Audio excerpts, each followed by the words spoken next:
이번 시간은 원망하는 대상과의 어변을 푸는 방법입니다.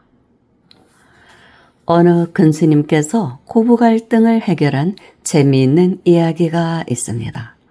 옛날 부산에 어느 할머니가 계셨는데 이 할머니께서는 젊어서 아들 셋을 낳고 남편께서는 30도 되기 전에 돌아가셨다고 합니다.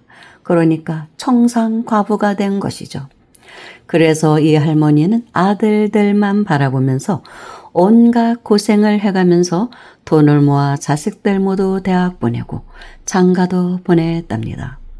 그런 후 할머니는 맏아들 부부와 함께 살았다고 하는데 이 며느리가 참 괜찮은 사람이긴 한데 할머니는 며느리를 볼 때마다 마음이 허했다고 합니다. 뭔가 허전했던 것이죠. 아마도 애써 키운 귀한 아들을 빼앗긴 것 같은 느낌이 들어서였겠지요. 대부분 그렇다고 합니다. 남편과 일찍 사별하신 분들은 아들을 남편처럼 의지하고 살게 됩니다. 그런데 며느리한테 뺏긴 것 같은 그 기분, 어느 정도 이해는 할 수 있을 것 같아요. 그 마음을. 그래서 며느리한테 자꾸 잔소리를 하게 됩니다. 아무리 착한 며느리라도 시어머니가 자꾸 구박하면 참기가 힘들죠. 결국은 고부 사이에 골이 커지고 갈등의 골이 커지고 나중에는 걷잡을 수 없는 지경에 이르게 됩니다. 사실 할머니도 며느리를 구박하면서 그래도 내 식구인데 이러면 안 되지 하는 생각을 하기는 하셨다고 합니다. 그러면서도 막상 또 며느리 얼굴을 보면 화가 확 치밀어 오르는 거예요. 그렇게 시간이 흘러 아들과 며느리도 어느덧 50줄에 접어들고 손주들도 장성하게 됩니다. 그러니까 며느리도 어느덧 자기 며느리를 볼 때가 되어가고 있는 것이죠.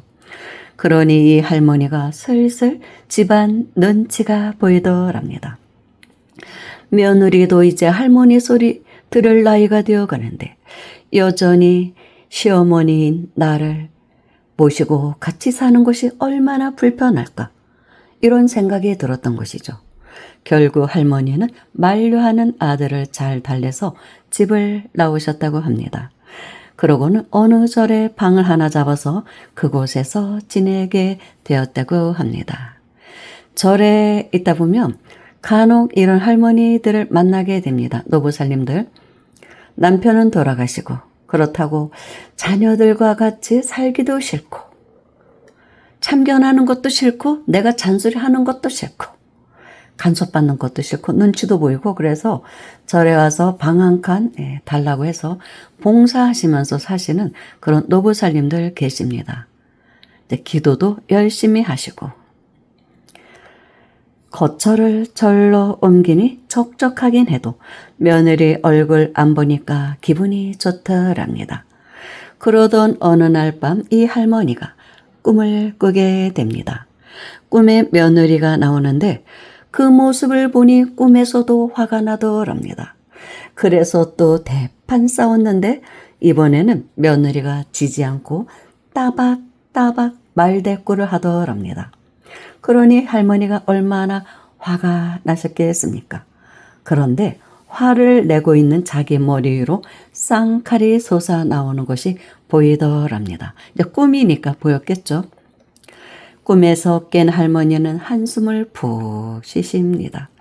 내가 여전히 며느리한테 맺힌 응어리를 풀지 못했구나 하면서요. 그래서 스님을 찾아가 자초지종을 말씀드립니다. 스님, 제 마음이 풀려야 가족들이 다 편안해질 텐데 며느리에 대한 미움이 도통 사라지지 않습니다. 어떻게 해야 하겠습니까? 그래도 이 할머니는 훌륭한 분이셨던 거예요. 대부분의 사람들은 누구를 미워하더라도 그런 감정 자체를 잘 인정하지 않습니다. 하지만 이 할머니는 마음에 어느 정도 선근이 있기 때문에 내가 이러면 안 되겠다라는 생각이 드셨던 것이죠. 성근이 있는 분이니까 절에서 또 사실 생각을 했겠죠. 할머니의 이야기를 들은 스님은 며느리에 대한 감정이 안 좋은 것은 전생의 업보 때문이니 참회하여 그것을 소멸시키라고 했답니다.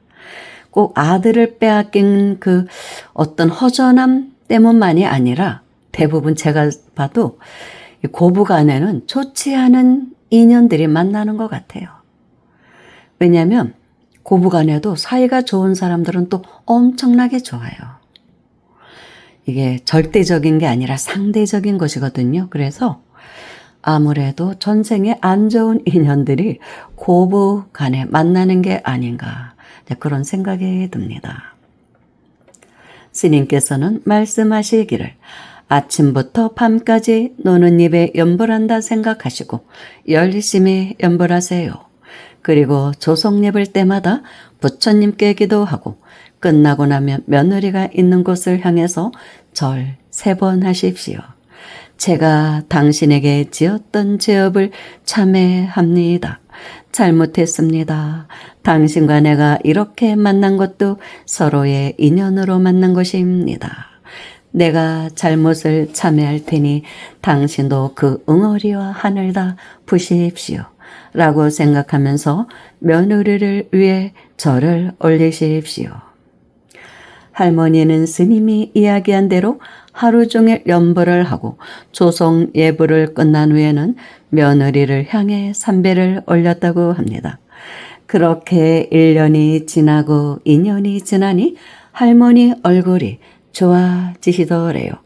본인 마음이 편안해진 것입니다. 서양의 심리학자들도 사람이 누군가에 대한 원한과 원망을 품고 있으면 시민성 질환에 걸릴 확률이 높아지지만 그 원한과 원망의 대상을 진심으로 용서하면 그 병으로부터 벗어날 수 있다는 연구 결과가 있다고 합니다. 그만큼 용서의 힘이 대단한 것이지요. 신기한 건 할머니의 마음이 편안해지니까 갑자기 며느리가 자주 찾아와서 살갑게 굴더랍니다.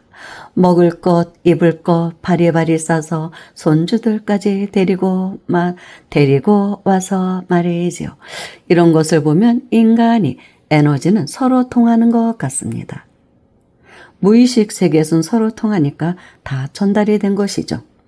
이 할머니가 먼저 마음을 여니까 그 에너지가 며느리에게까지 전달되었던 것입니다. 일이 이렇게 풀렸으니 기도를 멈춰야 할까요?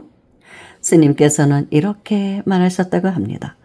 계속 기도하십시오. 그것이 업장을 소멸하는 길입니다. 가족끼리 좋지 못한 업으로 만났을 때 그것을 소멸하는 가장 좋은 방법은 참회입니다. 그래서 남편이나 자식, 며느리와 사이가 안 좋을 때는 그 사람을 떠올리고 삼배를 올리면서 내가 잘못했다고 기도하는 것이 좋습니다. 하지만 이런 방법을 가르쳐 드려도 차라리 본인이 화병으로 죽고 말지 그렇게는 절대로 못하겠다고 하시는 분들이 많습니다. 그렇게 자존심에 집착하는 것도 업보입니다. 이런 분들에게는 아직 가슴속에 응어리를 풀 시절 인연이 아직 오지 않은 것이지요. 여기 여러분과 나쁜 인연으로 만난 사람이 있다고 합시다. 그 인연을 만든 업보를 이번 생에 지혜롭게 풀지 않으면 어떻게 될까요? 다음 생에도 그 사람과 나쁜 인연으로 만나야 합니다. 지겹지 않을까요? 그러니까 이번 생에 잘 푸시길 바랍니다. 내가 미워하는 사람을 위해 기도하는 것이 올바른 참회 기도법이라는 것을 명심하십시오. 이렇게 원망하는 대상과의 어변을 푸는 방법은 참회하고 용서하는 길밖에 없습니다. 그런데 이런 마음을 내기가 가장 어렵지요. 즐기고도 즐긴 천생의 어변을 풀기 위해 원망하는 마음을 참회하고 용서하는 마음을 가져야 합니다. 사실 어변을 풀기 위한 열쇠는 우리 스스로가 쥐고 있는데 그게 잘 안 되는 것이죠. 그런데 대부분의 사람들은 자기가 먼저 변할 생각은 안 하고 늘 상대편이 변하기를 바라죠. 그래서 기도할 때도 우리 남편이 변하게 해주십시오. 우리 시어머니가 변하게 해주십시오. 우리 아들이 변하게 해주십시오. 우리 딸이 변하게 해주십시오. 라고만 기도를 하지 자기는 변할 생각이 없다는 것이죠. 그래서 열심히 기도해도 별로 효과가 없다는 것입니다. 이런 본문을 듣고 머리로는 인과를 이해를 하면서도 감정적으로는 솔직히 잘 받아들여지지는 않죠. 미운 사람에 대한 마음을 녹인다는 건 정말 어려운 것 같아요. 그래서 내 앞에 펼쳐지는 모든 경계는 내 업의 화면임을 알고 내가 먼저 푸는 방법밖에 없다는 것이죠. 내가 먼저 풀면 서서히 다른 사람들도 다 풀리게 된다는 이치. 그러나 이런 이치를 알아도 그것을 실천하기는 어렵죠. 그래서 이런 말도 있죠. 시어머니를 너무너무 미워했는데 자기가 딸을 낳는데 보니까 시어머니랑 너무 닮았더라는 거예요. 그러니까 속상하죠. 아니 왜 하필 우리 시어머니를 닮을 게 뭐냐. 이런 여자들이 있어요. 이런 말을 하는 여자들이. 그것이 바로 딸을 미워할 수는 없잖아요. 딸은 사랑할 수밖에 없는 귀한 존재잖아요. 부모가. 그러니까 딸을 사랑하면서 시어머니에 대한 미운 마음을 없애라는 것이죠. 딸을 시어머니 닮았다고 미워하지는 못할 거 아니에요. 속상하겠지만 그런 말이 있습니다. 그래서 우리는 누구를 미워하면 그 사람 닮은 자식을 낳는다고 합니다. 얼굴만 닮으면 괜찮은데 성격이나 하는 행동이나 뭐 재능이나 마음가짐이나 내가 미워하는 사람을 닮은 아이가 나온다면 정말 그건 큰일이잖아요. 그래서 누구를 미워하지 말라고 하는 것입니다. 바로 자식이 내 공부거리거든요. 그런 자식을 보면서 공부를 삼아야 되거든요. 그러니까 호된 시험지를 받지 않으려면 미움을 없애라는 것입니다. 근데 수행을 하다 보면 그리고 인과법을 자꾸 듣고 또 듣고 듣고 또 듣고 그래서 이런 인과 이야기는 듣고 또 듣고 해도 지나치지 않습니다. 왜냐하면 들었을 때뿐이거든요. 며칠 지나면 또 본래의 마음이 올라옵니다. 그래서 계속 본문을 들으면서 마음을 다스려야 합니다. 그래야만 우리가 이런 업보에서 서서히 벗어날 수 있다는 것입니다. 감사합니다.